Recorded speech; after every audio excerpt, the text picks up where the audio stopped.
The first few minutes of physical activity or exercise are the most important. Sometimes tell my clients to is park in the furthest parking lot, because I think most of us, our habit is, oh, can I get the closest parking to the door? Remember one thing, they have more control over their health than they think. Welcome back to Time to Transform, the podcast where we explore the signs and strategies that help us live healthier, longer, and more vibrant lives. So, to my returning community, welcome back. It's always such a privilege to share this journey of growth and transformation with you. And if you're joining us for the first time, I'm so happy that you're here. So, at Time to Transform, our mission is simple. We like to bring you conversations that are both meaningful and something that you can immediately apply so you can start making these beneficial changes to your life in simple, practical ways. Because we know that true health and vitality, it's not built on a single habit or a quick fix. They emerge from intentional integration of our spiritual, mental, emotional, and physical well-being. And transformation happens one step, one choice, one daily practice at a time. My hope is that each episode will equip you with knowledge, inspiration, and practical tools so you can move closer to your healthiest, most purposeful version of yourself. So today I have a very, very special guest. The episode that we're going to be talking, it has the potential to transform the way you think about exercise. And especially for my clinician listeners, I hope that it will change the way you talk to your patients about movement. Because here's the reality, right? One of the greatest public health challenge of our time isn't that people are not running marathons, is that millions of people are doing absolutely nothing. So worldwide, physical inactivity contributes to an estimated 3.2 million deaths every year. In the US alone, fewer than 1 in 4 adults achieve the recommended 150 minutes of moderate to vigorous physical activity each week. And yet many people hear that recommendation, they don't feel inspired. Instead, they feel overwhelmed. So what if we're asking the wrong question? What if meaningful health doesn't begin with your 150 minutes per week? What if some of the greatest gains can happen when a person simply goes from doing absolutely nothing to just doing something? What if a few minutes of brisk stair climbing, carrying your groceries, walking uphill could significantly improve longevity, cardiovascular health, and even cancer risk? So that's the reason why I'm so excited to bring on Professor Emmanuel Stamatakis. He's one of the world's leading experts in physical activity, lifestyle, and population health. He is a professor at Monash University Turner Institute for Brain and Mental Health, and he's the director of the Brain Park. He has authored more than 450 peer-reviewed publications, accumulated over 55,000 citations, and he ranks among the most highly cited researchers in the world. His work has fundamentally changed how we think about movement. He chaired the World Health Organization's Physical Activity and Sedentary Behavior Guidelines development group and has helped to shape the global recommendation that shifted from exercise must come in 10-minute bouts to a much more empowering principle, every minute counts. So he has pioneered research by introducing the concept of vigorous intermittent lifestyle physical activity, also known as VILPA, or brief bursts of vigorous activity woven naturally into daily life. So studies from his team have shown that just a few minutes a day of these activities can actually be associated with substantial reduction in your heart disease, cancer risk, and just all-cause mortality or death from any these chronic disease causes. But his work goes way beyond just exercise. Through major international collaborations such as ProPass Consortium, he has helped to advance a new understanding of health, one that recognizes that movement, sedentary behavior, and sleep are all interconnected components. So when you're looking at a 24-hour period, right? So today, while we just have this discussion, we'll see what the latest science is telling us about physical activity, sedentary behavior, sleep, strength training, cancer prevention, and how clinicians can translate this evidence into practical advice that patients can actually follow. I am so excited to tell you about the launch of my new virtual medical practice, TLC Medical. Now, TLC Medical is built around the kind of medicine I've always believed patients deserve. It's thoughtful, evidence-based, personalized care, which looks beyond symptoms to understand the whole person. The plan is to integrate allergy and immunology, internal medicine, lifestyle medicine, and the emerging microbiome science, so that the goal is to help patients better understand their health and to create a personalized path towards lasting wellness. So if you've been struggling with allergies, asthma, eczema, chronic inflammation, or any sort of unexplained immune-related symptoms, and you're looking for a personalized, evidence-based approach, I'd love to invite you to join our founding patient waitlist. We will be welcoming just 10 founding patients as we begin this journey together, allowing us to provide exceptional high-touch experience while thoughtfully refining this new model of care.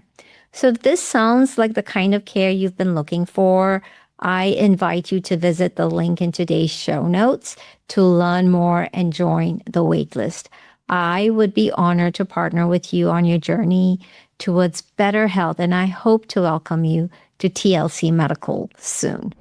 Dr. Stamatakis, I'm going to call you Emmanuel. I know I asked you this before we started recording. You said that's good. So thank you so much for joining us. And it's truly an honor to have you on Time to Transform. Before we dive into the science, I'd love for our listeners to get to know you a little bit better.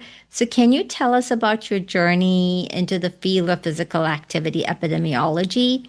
What sparked your interest in studying movement and health? And how did your path ultimately lead you to becoming a global health leader, influencing policies through the work with the World Health Organization?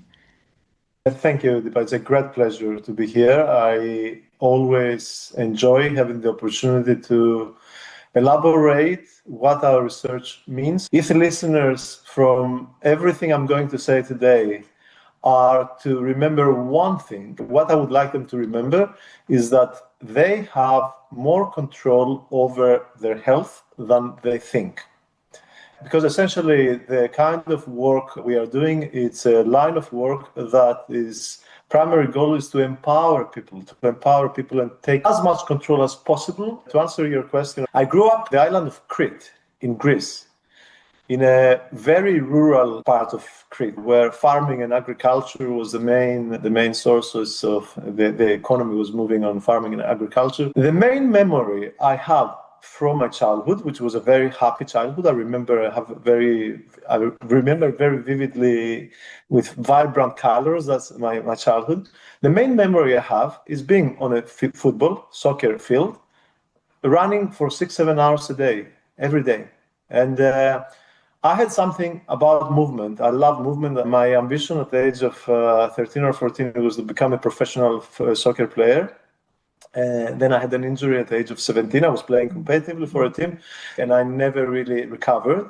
However, I did follow my passion, which back then it was sports and football in particular. And I studied physical education and exercise and sports science. So 5-year degree in the Aristotle University of Thessaloniki. Upon completing my degree, I had lost all my passion for competitive sports, but I had developed a new passion, movement, for feeling better on a day-to-day basis. I would notice that if I don't exercise for a few days, I start feeling down, So I wasn't playing football as much, but I started running, I started swimming, I started walking without any guidelines back then. I'm talking about 90s. There were not even, I hadn't even heard of the 10,000 steps. Yeah. And that led me to completing my sport and science degree. I never practiced it, but I went on to study exercise and health at the University of Bristol in the UK. And I found my element. Upon arriving there, I was really, really amazed, and I felt really fortunate. I finished my master's in 1 year. I did my PhD straight away. I moved into the PhD. That may surprise you and some listeners. As of 1998, I was doing a PhD using wearable devices. The first from an American company, back then it used to be called CSA, then it became WAM, Wrist Activity Monitor, and now it's called Actigraph. The company still exists, and it's a quite large company. Actigraph, based in Pensacola in Florida. So during my PhD, I specialized in previous old generation wearables. Obviously, they were far less capable than today's wearables. And upon completing my PhD, which was on a small clinical sample of children and adolescents living with severe obesity, 0.1% of the obesity distribution in the UK. I was extremely fortunate, and that was perhaps the biggest event in my career, to find myself get a postdoc at the Department of Epidemiology and Public Health of UCL. For American listeners, I need to specify UCL is not UCLA in California. UCL is University College London in the UK. Yeah.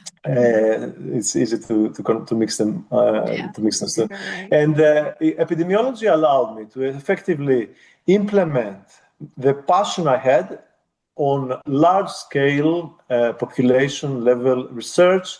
It was a department with a lot of opportunities in terms of data. I retrained as an epidemiologist, and if you ask me, these days we do quite a few different things, from technical measurement, epidemiology, behavior change. Epidemiology is still at the depths of my heart. Epidemiology, studying large populations and trying to understand how patterns of their day-to-day living influence their long-term health. Then I started publishing. I developed my own consortia. From the 3 years into my postdoc, I developed my very own consortium of epidemiological studies. I developed collaborations. I started working on new areas like sedentary behavior. Started becoming sitting as a health exposure. Started becoming a thing 2005, 2006, around that time. And I very enthusiastically jumped into the wagon.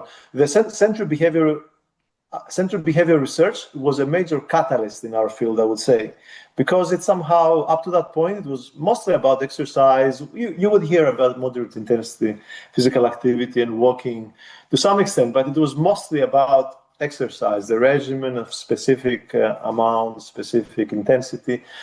And a group of researchers from Australia and the US, James Lavin was one of them, Neville Owen, David Dunstan from Australia, they actually said, let's look at the lower end of the spectrum. Let's look at the lower end of the movement spectrum, because it could be important as well. And now we have guidelines they're not physical activity guidelines, they're physical activity and sedentary behavior guidelines.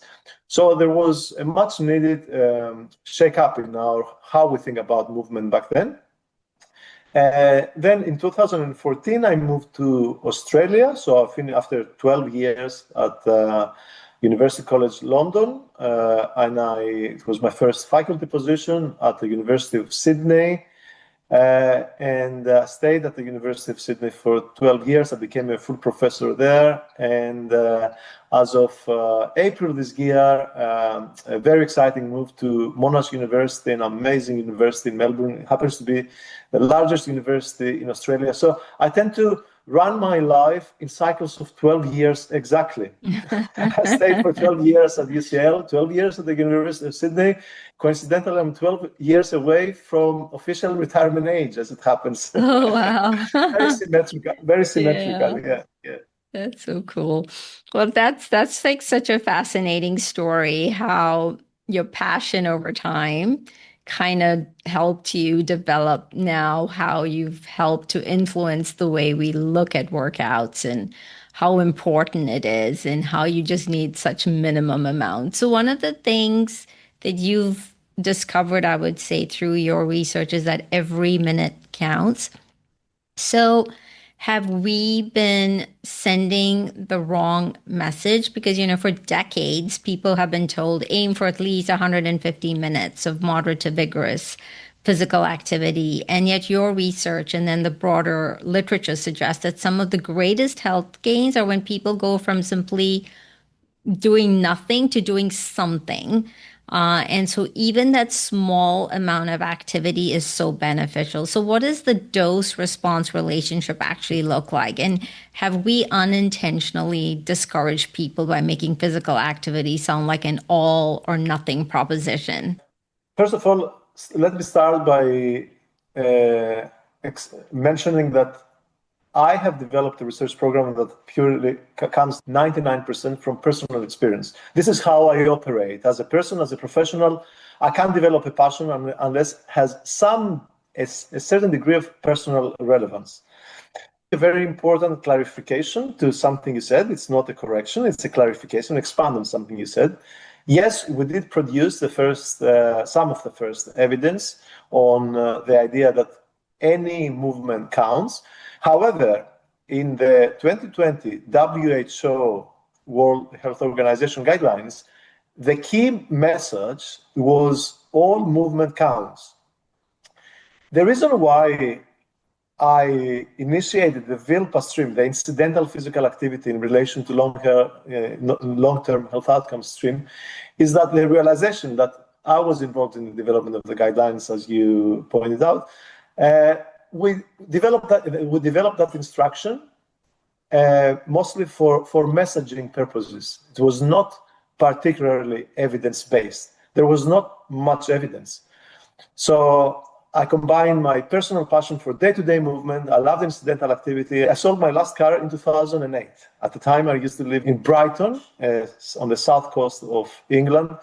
And I bought the car in 2006. It was a very pretty, very nice Toyota car. I loved it for a couple of years. I really enjoyed it. And then it started becoming so annoying, not being able to park anywhere. I started seeing it as a liability.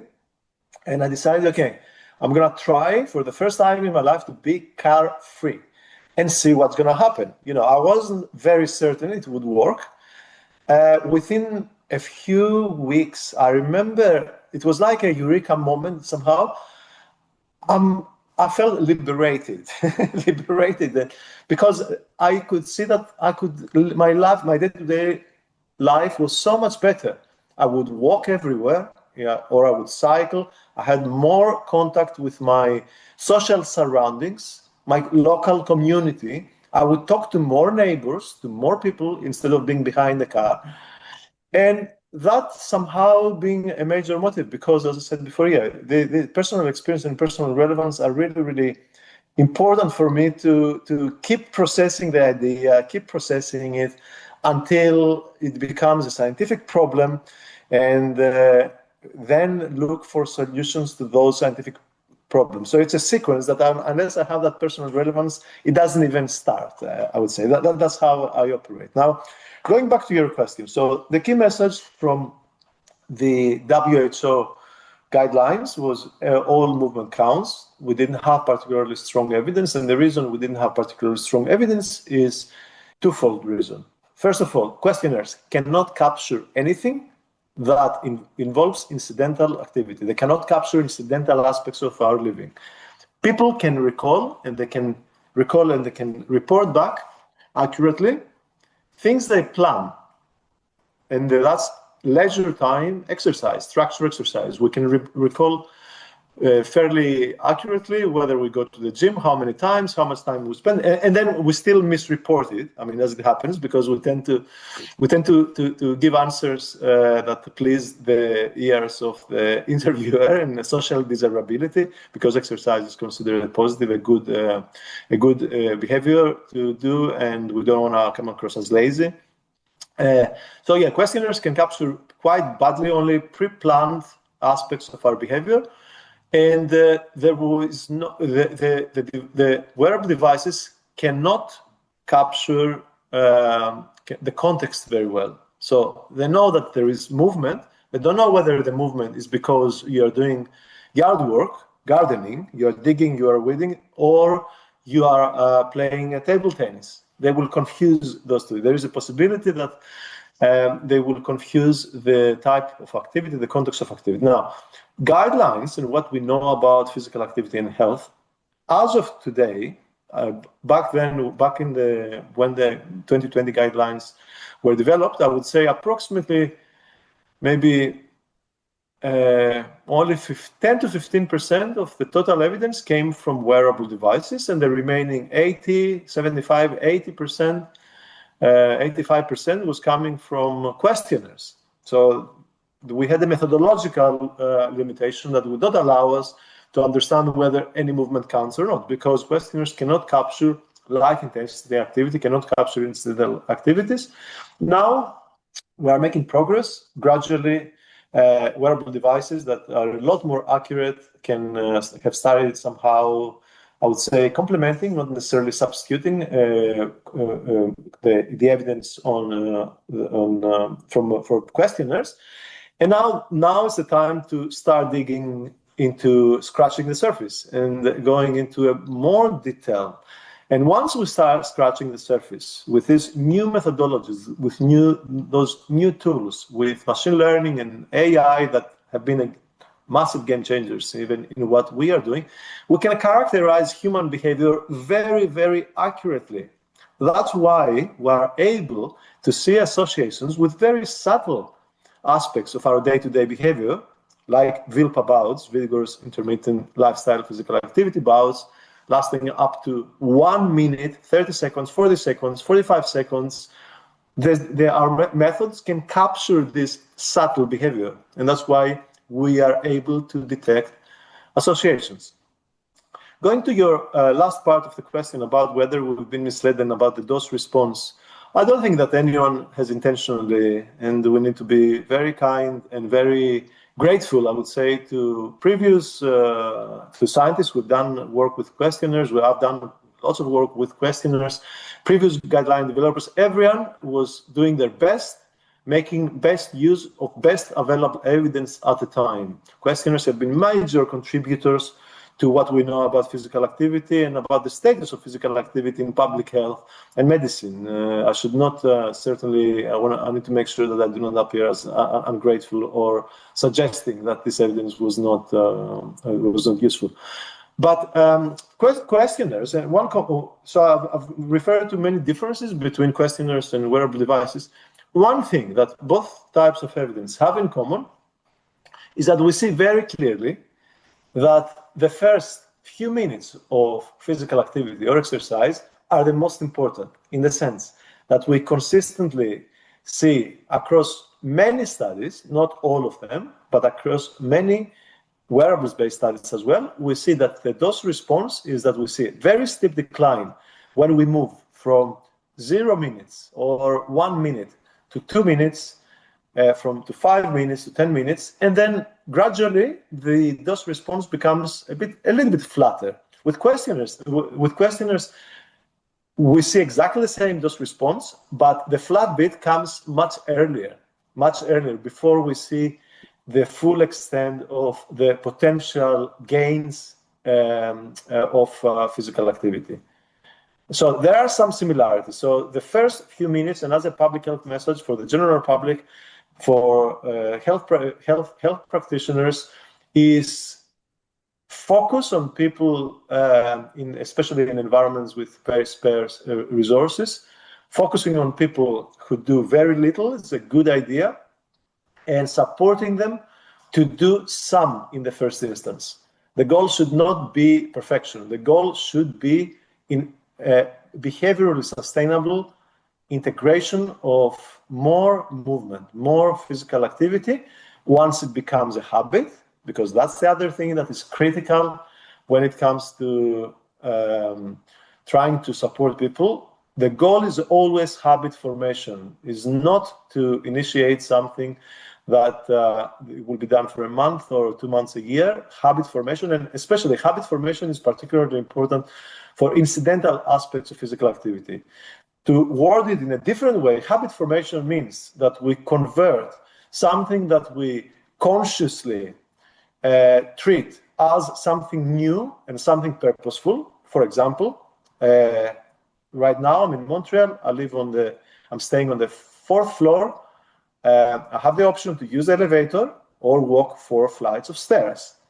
So it could be that once I realize that I have the option and I want to be more physically active, I'm going to start using the stairs. But I'll have, for a period of time, I'll have to keep reminding myself, this is the healthy option. I will get fitter if I take the stairs. The goal is to automate this behavior, arrive in front of the elevator, and without even thinking it, going to as it happens, the staircase is a fire exit. It's not particularly attractive option in the building where I'm staying, but turn it into automated behavior. So the goal here with all the research we're doing, this is one of the first stages of research, that our ultimate goal is to convert this, translate into this tangible interventions and programs and support systems, I would say, digital health ecosystems, as we call them in more technical jargon, to support people to put physical activity on the autopilot, more physically active lifestyles on an autopilot without having to make conscious choices necessarily, which is a challenge. Habit change is changing habits and automating new behaviors. Behavioral science, there's a lot of evidence on this. It is not very straightforward. It is not very easy. What is the Chinese proverb? A 10,000 mile trip starts with a single step. So we are trying to, among our work with epidemiology, the main goal is to make this first step very solid, be based on very solid scientific foundations and not on guesswork. Yeah, I think when I was talking about the 150, because for the longest time, we were also promoting, because you can see the health gains based on the research that was published at the time. The minimum amount used to be 150 per week. And now I actually recently also read a paper about the metabolic equivalent of task, or MET, just by increasing it by 1 MET, which is like from sitting to standing, they're noticing benefits. So that's very encouraging, because I notice how for a lot of my patients, and I also do lifestyle medicine coaching with some of my clients, they just feel so almost like a burden, because they feel so exhausted, especially when they're working on their computer. Yes, they're sitting, but mentally they're exhausted and emotionally they're exhausted. So just telling them like those simple things, like get up every 60 minutes, move around even for a minute, all of those, and now that you're actually finding it in research because you have the tools, is extremely encouraging for those people who are living the type of lifestyle where movement can be harder to do. And the things that you've been talking about, like using the stairs, and things that I sometimes tell my clients to is park in the furthest parking lot, because I think most of us, our habit is, can I get the closest parking to the door? But the advantage of just parking furthest place that you can and then taking a walk. And I love what you said about the social interactions with your walking since you ditched your car. Because recently I was just in Alpine, Arizona, at my nephew's wedding, and it was such a beautiful environment. And I just had to go out and see, hey, where can I go running? And just walking the trail, I met so many people and, met my neighbors, which I would never have done if I was like sitting in a car. So that was such a great point about, sometimes it's so worth just walking around. You actually get to meet people. You're almost forced into a situation to introduce yourself and talk. And that in and of itself is also really great benefit where you're participating with your community. And can you tell us a little bit more about VILPA? And can everyday movement really save lives? Because one of your most influential contribution has been the concept of the vigorous intermittent lifestyle physical activity, where brief bursts of vigorous effort can be woven into your everyday life. And your landmark 2022 UK Biobank study indicated just 1 to 2 minute bouts of these vigorous intermittent lifestyle activity per day was associated with like a 38 to 40% reduction in all-cause mortality and cancer mortality, and nearly a 50% reduction in cardiovascular mortality. So for someone listening today who says, hey, I don't have time to exercise, what practical message should clinicians and public health professionals be taking from these findings? In a nutshell, I will start with my very core message, and then I will unpack it. When we are physically challenged by movement, when we get out of breath, we walk up the stairs, we carry shopping, and we start getting our arms start getting a little bit tired and too heavy. Our body, what it understands is that I need to build the capacity to be able next time the same challenge, physical challenge will appear, to have the capacity to correspond to that. So this is a basic training principle. This is how athletes, they push their limits, the physical limits, their performance limits. It's not different when it comes to exercise and health. The body, to fully understand and fully appreciate that it needs to make beneficial cardiovascular adaptations, metabolic adaptations, it's through intensity. Vigorous intensity is extremely powerful, even if it comes in short doses.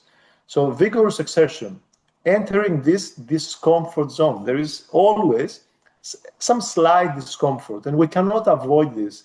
It's something to be somehow worded carefully when we talk to the general public, but the discomfort that comes with higher intensity activity should be seen as something very welcome. We need to explain to people that there is nothing wrong, it's just like your body is improving when it happens. So vigorous intensity activity is extremely powerful. There is a huge body of evidence, high intensity interval training studies in particular, because they have that element of very short exertion, but very, very pronounced health effects, physiological effects, provide very, very solid proof for that.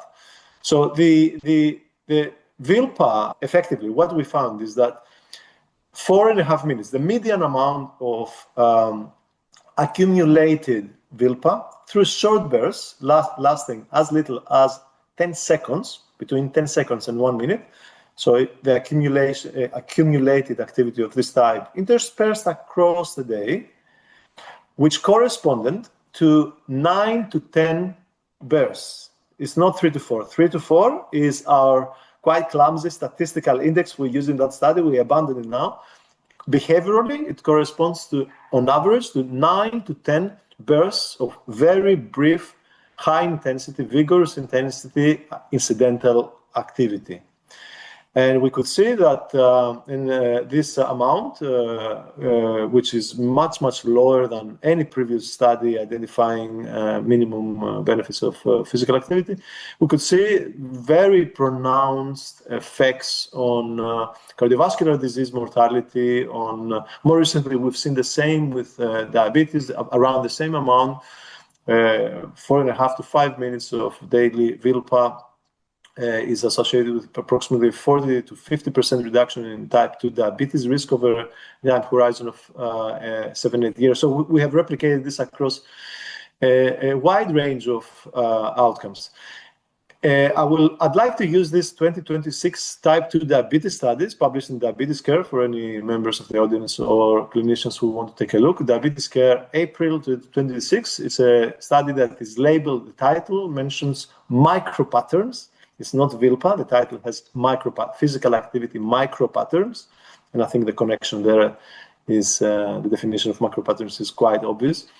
In that study, we also we looked at something similar to VILPA, not quite full-on, solid, vigorous intensity continuously. We allowed some flexibility with the intensity because behaviorally, how vigorous intensity is done on a day-to-day context, usually it's not a continuous block. You do some vigorous, for example, you carry the shopping to the car. At some point, you may leave the bags down, or you may meet your neighbor, and you will leave the bags down. You will have a 30-minute greeting chat, 30-second greeting chat.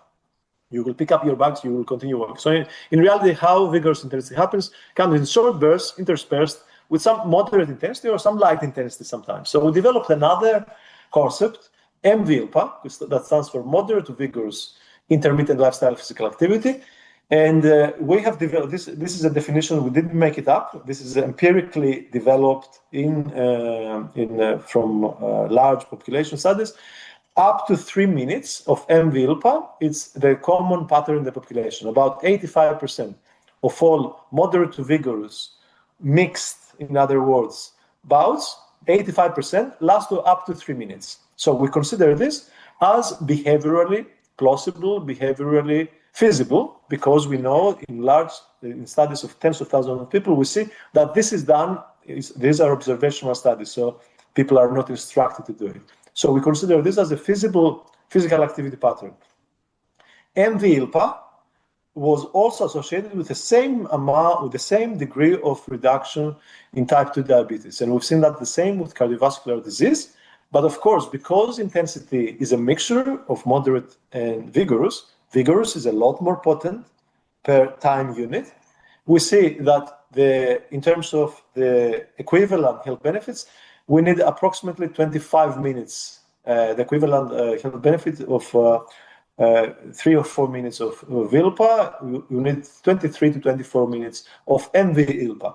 But because it is mixture of moderate and vigorous, it is behaviorally more appealing for most people and more feasible for most people. So the bottom line is, we don't expect people to kind of necessarily be measuring their intensity all the time. The principle here is, especially if you are not an exerciser, as a key take-home message for the general public, especially if you are not the sporty type, the type of person who don't enjoy going to the gym and spending time in a facility, or you don't enjoy making the preparation, wearing sports gear, going for a run. If you are a non-exerciser, you don't do such activities in your free time, try to push the intensity of your day-to-day activities as many times as is physically possible. And that's when the automation and habit formation process comes into play.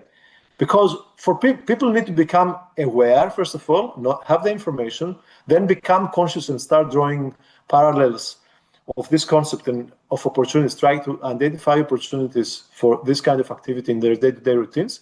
And then the third stage is to start creating opportunities. And this over time, we are very confident that it can lead to this behavior being cemented and being automated. And I think perhaps we are not representative of the general population because we eat, live, and breathe research and physical activity and movement and all these things. But I know many people who have been successful being able to do that from our professional environment. I'm an example. I've been doing, for me, incidental physical activity happens without, I don't even think about it. Literally, sometimes I go out for a walk and I don't think that I need to go out for a walk. There's no decision process. When I walk around, I maximize the intensity. I don't think about it at all. It becomes, I will walk at a regular pace, and then at some point I will accelerate, and then I realize after 2 minutes later, I've just done a VILPA about somehow. Behavior change, as I said before, it is challenging, but it is possible. It is an approach, at the end of the day, it is an approach that has not been tested. All these years, for decades, we tried different things. We tried to push structure exercise, the 10,000 steps. We tried long bouts of walking when the message of moderate intensity activity came into play in the mid-90s. That was a a turning point, a very important point in the history of physical activity promotion.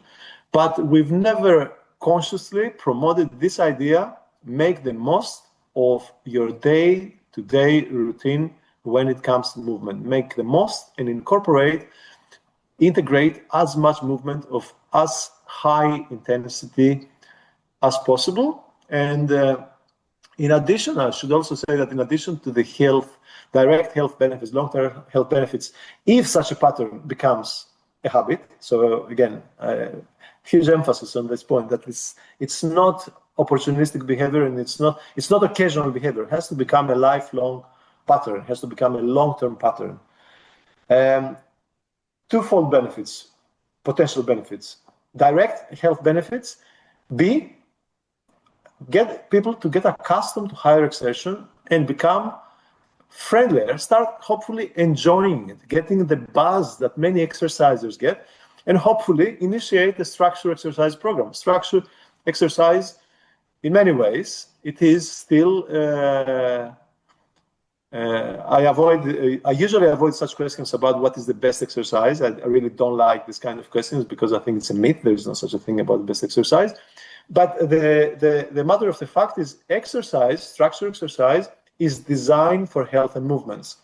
Structured exercise is essentially an invention, a human invention, to counteract the detriments of mechanization and engineering out movement from day-to-day routines. So it's designed for fun, it's designed for fitness, it's designed for appearance, it's designed for recreation. So it's a people who see themselves getting to a point, physically inactive people who in the first instance, they become friendlier with more day-to-day movement, and they integrate it into their habitual daily patterns. It would be an amazing outcome if they start considering and they uptake some form of exercise. It could be a sport they play with a friend, or going to the gym with a friend a couple of times a week. That would be a fantastic outcome as a collateral benefit, I would say, from the kind of ideas that we are trying to promote and support people, generate knowledge to support people to implement in their day-to-day routines. Yeah, it's interesting that the 10,000 steps was actually a marketing strategy. And it wasn't even based out of science. In fact, what we now know is even 6,000 steps, that is where you really find a lot of benefit. Less than 3,000 people are at a higher risk for depression and things like that. All of this, is very encouraging findings even for us as clinicians, while we're trying to intentionally help our patients lead the best lives that they can possibly lead. And one of the things that I found quite interesting was your 2023 JAMA oncology study, which found that as little as 3.4 minutes per day of the VILPA was associated with a 17% lower risk of total cancer reduction and 28% lower risk of physical activity-related cancer. So those are actually quite remarkable findings. How strong is this signal compared with, say, traditionally structured exercise, and how should these data influence the way we think about cancer prevention at both the individual and population level? Yeah, so first of all, cancer is not one disease. We need to acknowledge that cancer is a cluster of quite heterogeneous diseases in many occasions. And cancer is also, all chronic disease is multifactorial. There is an extra layer of complexity when it comes to cancer, because compared to cardiovascular disease, we have a fairly good understanding of the mechanisms. We have a very good understanding of the pathophysiology of different conditions. There is stuff to be discovered, but we have a very good understanding. With cancer, there are so many unknowns. Anything from the genetics level, from the behavioral level. It's a much more of a black box as a disease. With regards to our specific study of VILPA and cancer prevention, so we need to acknowledge that cancer is multifactorial, it's a very complex disease. In that paper, to me, the most encouraging finding was not the dose, the small amounts were of VILPA, vigorous intense activity, were associated with lower risk of cancer. The most interesting and encouraging finding was that the association was stronger among physical activity related cancers, which gives me confidence about the internal, what we call internal validity of our findings, and which in turn increases the chance that these associations reflected some causality. We can never, in observational studies, we can never with 100% certainty affirm that the associations we detect are causal.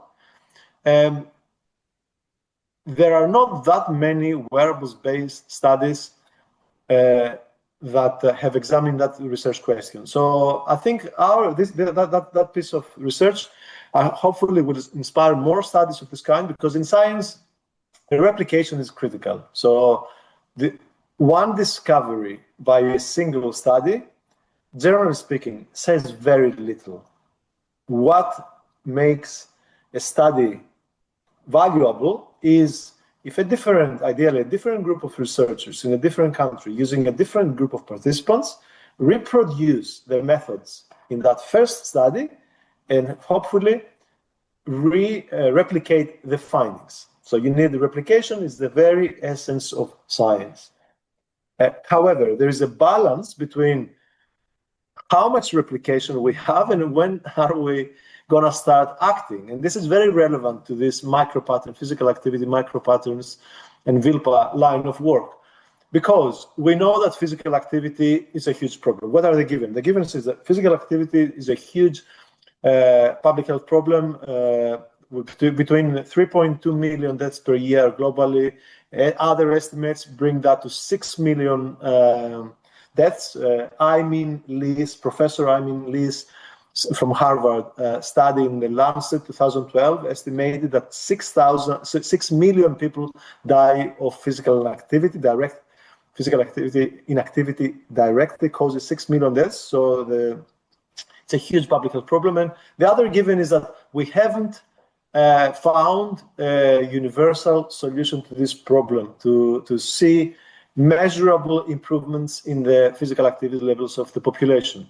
So how much replication and how much do we need to wait until we know that is a big problem. We know that their solutions are not, we haven't come up with compelling solutions. We know that there are biological mechanisms to support the associations we detect in epidemiological studies. And to me, that's enough signal, that's enough smoke, enough probability that there is fire.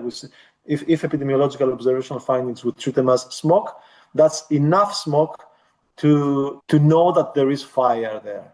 There is some causal fire there. And therefore, we need to start acting by incorporating this work into messages. And once more, thank you very much for giving us the forum, the opportunity to elaborate on these ideas to your audience. And we need to consider this kind of behaviors in physical activity guidelines. WHO will very likely will initiate the update of the physical activity and sensory behavior and possibly sleep guidelines. I think sleep will be on the picture in the next iteration in a couple of years. So it is time to have these discussions, and it is time to consider these new aspects of our physical activity behavior that, again, although the evidence base it's not perfect, and perhaps it will never be perfect. But there are feasibility advantages here. When we talk about any aspects of incidental day-to-day routines, incidental physical activity, we overcome the time barrier, the motivation barrier to some extent. We overcome costs, memberships, traveling to a specific location. So there are lots of reasons. and lots of advantages of this approach over anything else that we have tried and tested in the past, with perhaps limited success. Is VILPA and incidental activity going to solve all problems? Certainly not. we know that we take this for granted. The idea with this very large program, very large and complex problems like obesity, like physical inactivity, like the pandemic of non-communicable disease, is not to identify one-size-fits-all solutions. Is to make some difference, create a solution that appeals to some, and starts making some measurable contribution to the health of the population. So from the epidemiological, from the public health perspective, this is the goal. From the perspective of the individual behavior change, because clinicians are talking to patients, they're not talking to populations, they're talking to human beings.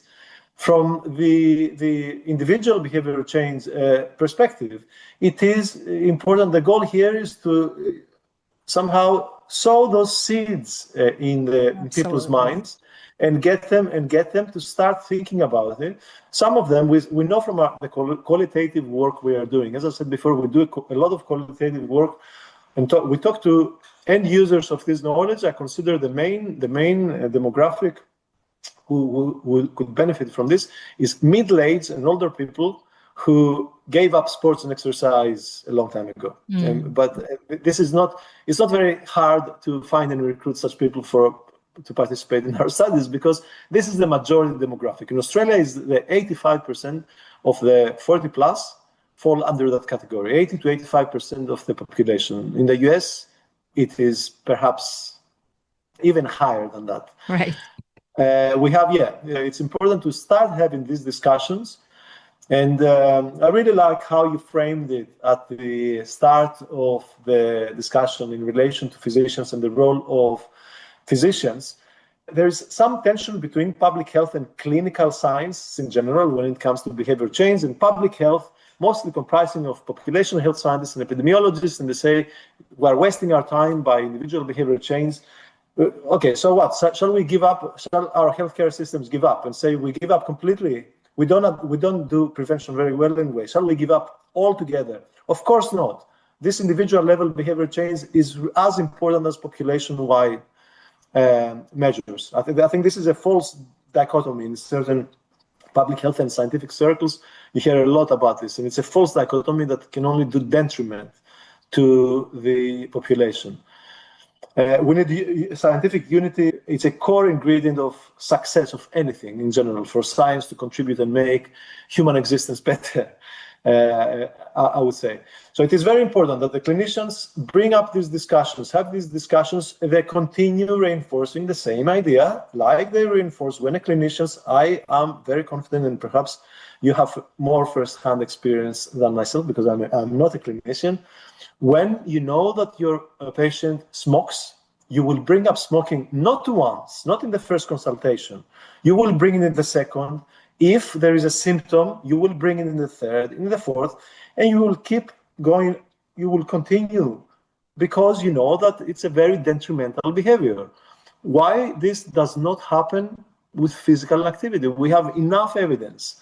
We have plenty of evidence to show that it somehow downgrades the human experience, physical inactivity, the mental illness that can potentially cause, the physical illness, the disease, the compromise, the human experience. It's not only about increasing risk of disease by 10 or 15% if you're physically inactive. It's about making sure the patients have all the tools and they feel supported to embark on a journey to take more control of their own health, which is what lifestyle effectively is about. It's about people taking more control of their own health on the understanding that we are mortals and we can never have full control. And there are a lot of discussions. This is an interesting point because at the moment, there is a lot of discussion about the wellness movement, how the wellness movement and the wellness industry goes on about promoting their products, because it is a profit, it's an industry essentially, through pushing messages of perfection. I think for the kind of demographic that I mentioned before, this messages about the optimal exercise, optimization of the lifestyle can be detrimental. So I think I would be very happy to see the wellness industry kind of watering down sometimes the message so that it is appealing for people who don't know much about lifestyle, that don't necessarily have the interest. And wearables could be a bit more friendly. For example, wearable devices could be more, some of them could be more friendlier to physically inactive people who don't have much digital literacy, health literacy. And so the wellness industry has a role to play as well. I'm not saying, I'm not anti-wellness in any way. They have the potential, they can help, but they could modify and they could tailor their products and their offering to those people who need them the most. And these for sure. Yeah. And because, and just to go back to your point about how multifactorial cancer is, and also the reason why it's never one size fits all. We have the case of Susan Wojcicki, I guess I can't say her, the former CEO for YouTube, who died of lung cancer.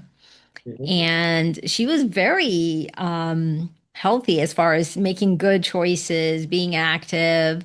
And then she ended up with non-small cell lung cancer and died from it. And, so we have these cases that we cannot always fully explain, but I would say in support of these population-based studies, we do still need to look at what is working for the majority. So I think there's definitely a huge place for these population-based studies because it is the individual that makes the population at the end of the day.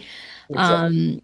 And, even as communities, like each individual playing their role in living intentionally has also this global benefit when we're talking about the environment, when you were talking about using your car, and more of us walking more.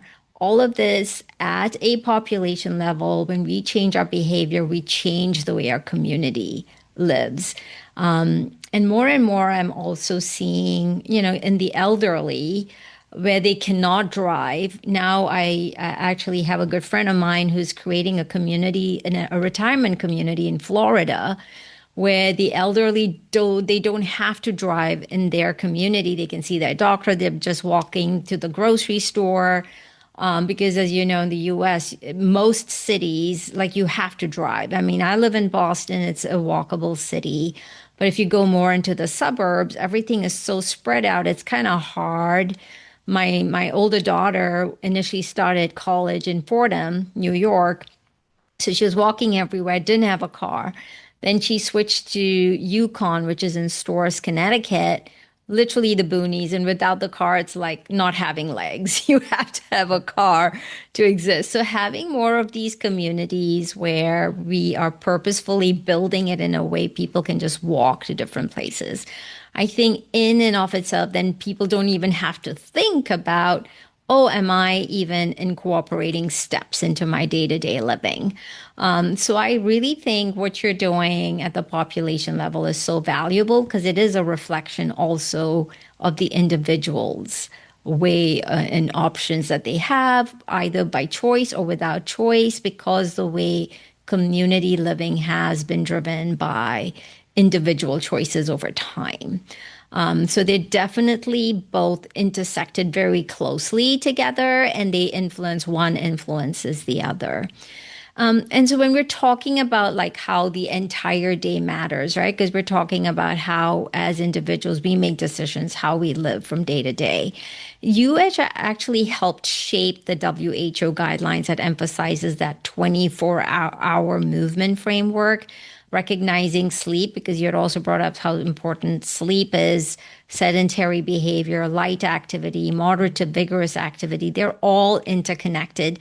Can you help us explain the shift in thinking, why focusing on the entire day may be more important than just counting how many minutes we've spent in the gym?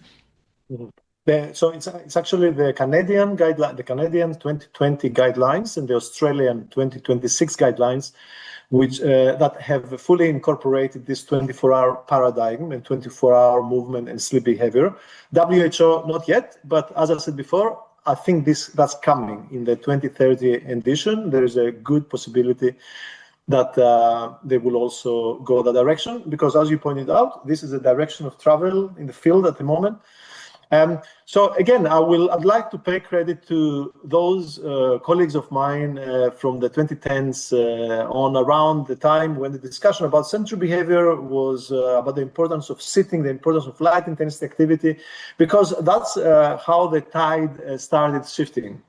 And that's when we started having these discussions about actually, we live a 24-hour day, so it's not only about sedentary behavior and movement. It's not movement and lack of movement, is what we do the remaining of the time. So this is a very, very welcome development. Very, very welcome. Incorporating sleep is fantastic. Now we have started going into a bit more depth with understanding a little bit better the properties of sleep that are important. And the most major development in the last couple of years, I would say, is that we realize that it's not only about how long we sleep, but it's about how regularly we sleep, which implies, in other words, going to bed at the same time, getting up at the same time, which implies, which is very strongly suggestive of circadian properties of our behavior. Going to bed at the same time and getting up at the same time means that reflects somehow a well-tuned circadian clock. I was in a really good event in Boston around this a few days ago at the Brigham and Women's Hospital. There's a really strong, very good circadian medicine group. So the sleep is really, really important from the biological and physiological point of view. There is no doubt about that. We have a lot of evidence about the cardioprotective, or if we flip it, poor sleep and irregular sleep is associated with substantial cardiovascular and metabolic risks. Emerging evidence that the circadian clock is important. And this is something, so the whole evidence based in this area, I should say, so we make the transition to incorporating sleep as a behavior. That's a step forward. This is all very, very good news. We did it in a way that it's convenient and easy. So we picked up duration of sleep, duration of various aspects of physical activity, duration of sedentary behavior, because that makes a 24-hour day. What I can see happening in the next few years, and as we go deeper and deeper with the evidence, is we will start seeing that the timing of behaviors is important. So it's not only about how much we do, it's not only about for how long we sleep, it's also the timing, that sense of regularity. It's a really, really exciting area. It's a very, very exciting area. We have done studies. For one study from the UK Biobank we published in 2024, I believe, again in diabetes care, the same journal I mentioned before.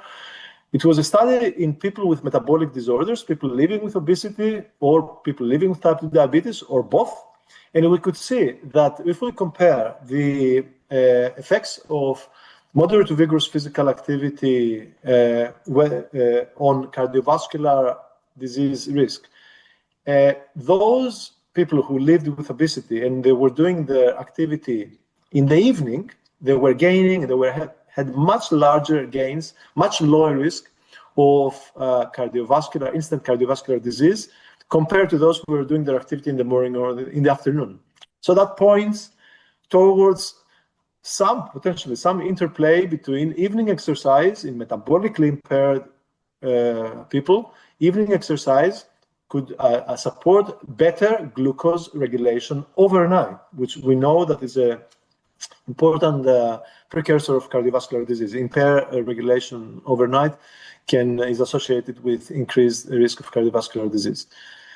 So yeah, it is early stages, early days in this area, in the area of 24-hour day. It's more about the messaging at this stage. It's more than the evidence itself. The evidence itself has some particularities. It's quite complex. If you start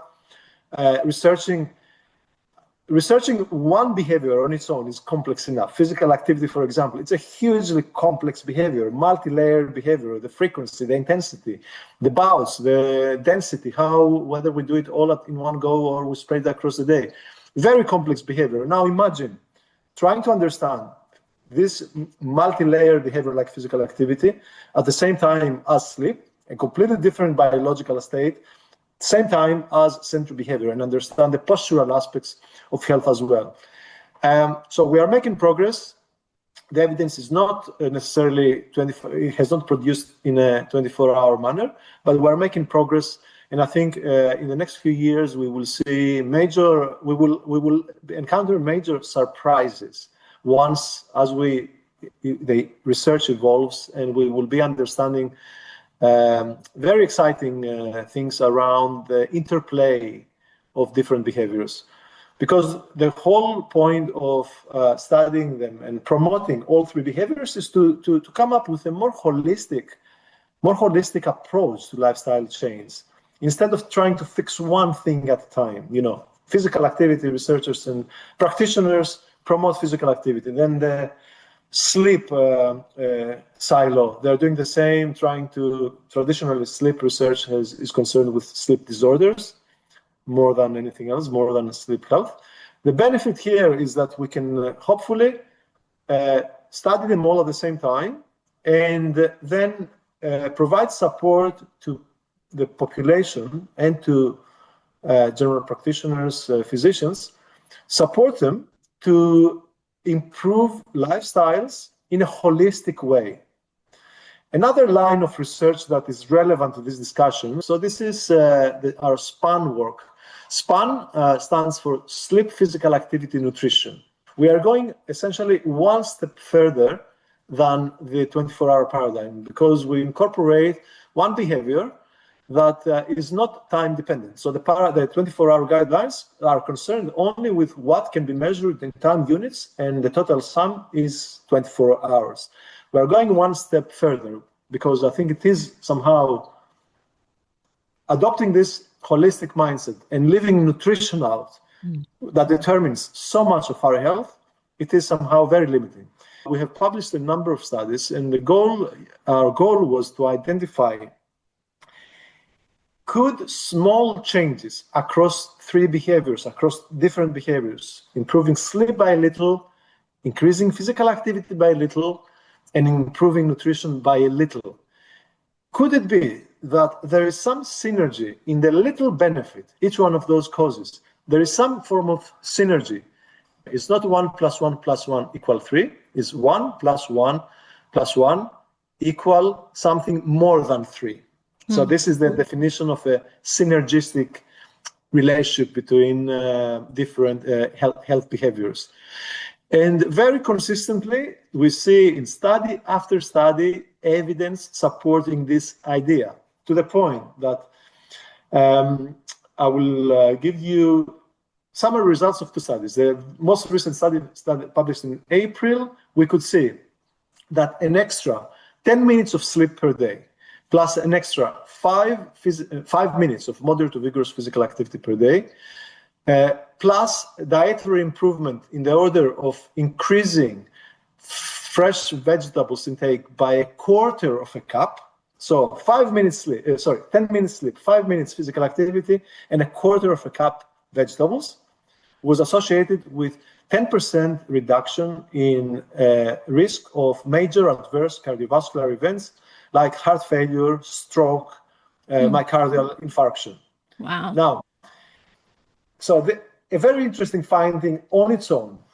We compared, the second thing we did, we say, okay, what if we try to estimate how much behavior change would be needed from a single behavior, So sleep only, how much change for sleep in sleep we would need to make, how much change in physical activity only we would need to make, how much dietary change we would need to make to achieve the same 10% reduction in major adverse cardiovascular events risk.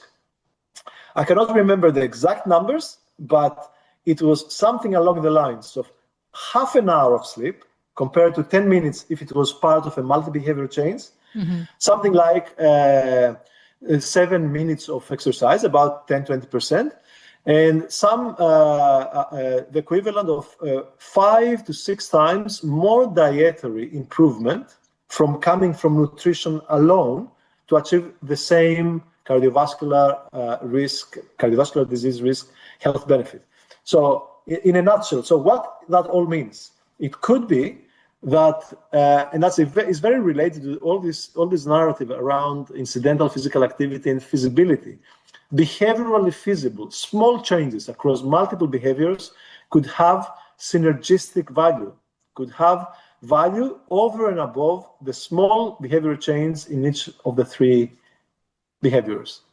That's amazing. Yeah. And it's also very, encouraging because for most of my patients, when you're talking about the lowest denominators, the ones that really, really need to be making these changes, they feel so overwhelmed and they always have these judgmental thoughts in their heads that, oh, I have to lose so much weight in order to have health benefits. It's like this number that pops in their head. And even what I'm doing, is it even enough for me to make any benefit for my health? So having these really practical tips where it doesn't feel so overwhelming is so encouraging, even as a provider who deals with these kinds of individuals on a day-to-day basis. So that messaging is so encouraging. So grateful that you took the time to be here with us and share your knowledge, share your research. Thanks so much, Emmanuel, and we look forward to having you with us in the future, okay? Thank you. Take care.